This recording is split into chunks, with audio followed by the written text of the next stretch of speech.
If you are a student or a developer trying to build a startup, I want you to look at me and listen closely. Because a year ago, I let my ego completely blind me, and that costed me 6 months of my life. And here is how. I was in a college bus and I met the senior, and she was so confident about her idea, and she started explaining about how a tech startup could be the next big thing. And she was so confident about her idea that you almost wanted to just believe it and wanted to go ahead first by yourself.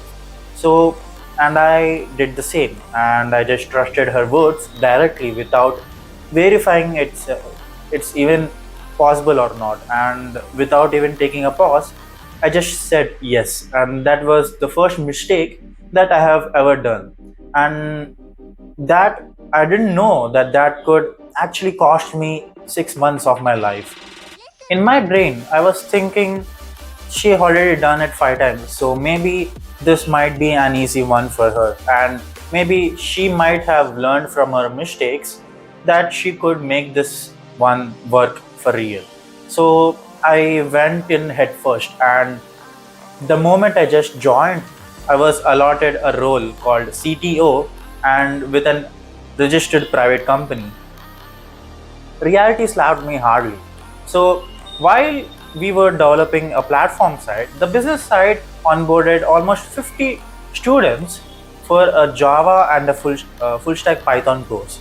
And it was around May and June, and where students were having summer holidays. In that period, they just onboarded 50 different students with a weirdly ChatGPT generated course where it was given to the faculty who were assigned to teach them. The teachers itself said that the course that they provided was really ambiguous, and they started to question why this would even work in the first place. And without even being bothered with the review from the teachers who have an industry experiences, they just skipped it and they started it anyways without any proper uh, plan or structure, and that actually caused the students to not follow up the course, and they just gave up as usual. I was trying to build learning management system pretty similar to Coursera, Udemy, or any other learning management system that you can find online, and I was trying to build the back end side of it. While I was really busy with that, they dragged me to the front end side, and they almost required me to change the CSS 5 different times, and I had to revamp the landing page 3 times with the 3 different themes and color. So the requirements that they gave me was almost like a chat GPT generated, and I still didn't ask them to re-verify or recheck it, and I just executed it as usual because I just followed the rules. And a week later, they just start questioning why I had to do this or why did I implement that. That was not on their idea or in their mind, and they didn't bother to change the requirement or go through the requirement that they gave. And yeah, anyways, I that's another way that I wasted my 6 months of life. In that way, I was asked to make a realistic deadlines, and while I was imagining or overestimating the deadlines, which is fine, but they didn't consider, or they were expecting even more fast and more speed, which was almost inhumanly impossible to do. And still they didn't bother it, and they told to make it fast or use AI to make it even more faster. And I thought to myself, that is probably inhuman, but also it can give you a major cost, and it will cost a lot. And as you know, due to the AI age, AI doesn't make you fast, AI makes you amplifies the problem even more bigger. That's the difference that I have learned in my past. So that's another take on that. To make things even worse, we were a student startup, and we somehow had a marketing team and a research team. So there were people who just had the status without the work. and there wasn't any progress in both of the teams. And as code is binary, like either it works or it just doesn't work due to some error or a bug. And the tech team, which is my department, or let's just say my team, and who I was responsible for, they started to blame me and point me as I was the scapegoat.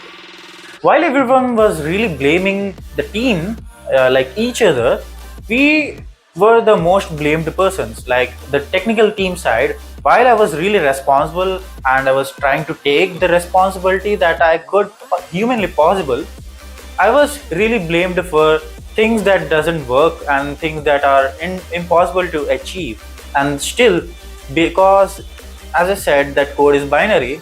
If it works, it works, and if it doesn't work, they started to blame that I was the person who has been responsible for, or something like the marketing team didn't go to the market because I wasn't making the website working smoothly. Like, how do you even expect someone to make a website right out of the box with AI? And you know that AI can make really huge mistakes, and it is unrealistic expectations that is imposed on me, that caused really emotionally overwhelming for me personally. And due to that, I developed something called hero complexity. So I just try to pull up one man show, or I try to do all by myself, taking all the responsibilities, issues and problems all to myself.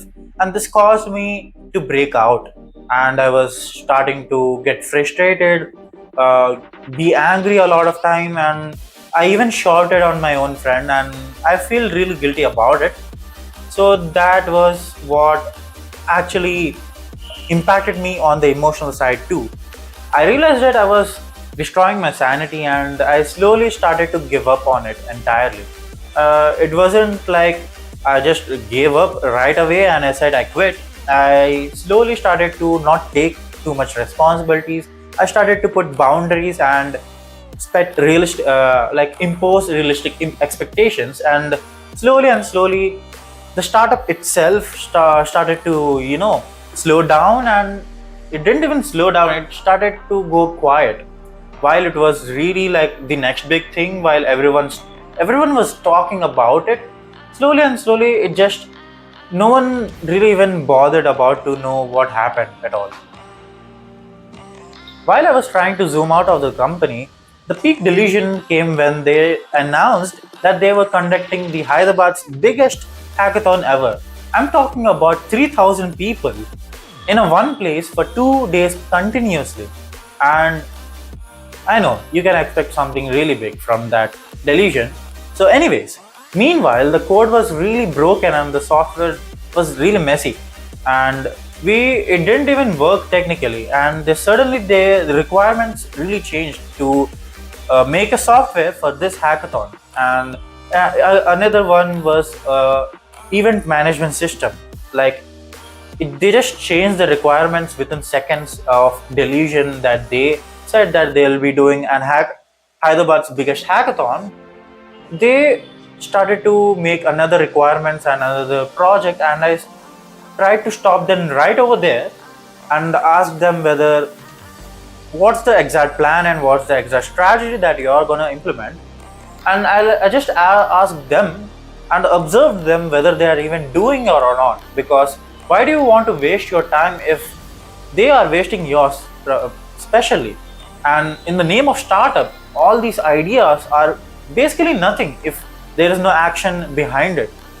So take it this way, I would say idea is nothing and action is everything. That is this one thing that you need to take from this video and apply it into your startups. By the month of July end, one of my teammates left the startup, and he just resigned right away. And he realized that his goal or alignment wasn't aligned with the career or internship that he was looking for. And that was a wake-up call for me and my team. And we also looked for an exit, because this trajectory wasn't fixable. Startups don't die usually with a massive screaming or a breaking match. We started to resign, and it was the month of September 2025. We started to resign slowly and silently. The group chats was really cold, the meetings stopped directly, and the hype machine started to run out of battery, and that was where the silent collapse me. Wasting 6 months hurts, but it actually rewired my brain. And that is where lately I found Sagun. And if you want to know about my new startup called WrenchCloud, I'll link down the description or somewhere over here or here. So that is lately when I found Sagun, and I was building a real problem. It wasn't anything dramatic or cosmetic. We were building something real, really unsexy, painful, real problem that in the domain of garage management. And that wasn't really about proving something that we are important. We were trying to bring value and solve the pain. So we were actually focusing on the pain and not the idea itself. If you're an aspiring builder, take these two things with you. One, focus on the pain and not the idea. Ideas can be multiple, you can generate it while you're sleeping. But pain is something real that someone is suffering from, and you need to solve their pain so that they will pay you for that because you are bringing them value. And two, trust is like a knife. So Alex Hamosi said something like, trust is a sharp knife. And you never ever give your time or your leverage to someone who's just have a confident pitch and who's just trying to manipulate you to bring into them. Stop listening to people and what they say. Actually, watch them exactly what they do behind the scenes and when the lights are off. Actions are everything, and stop playing the startup. Let's build something real, and thanks for watching.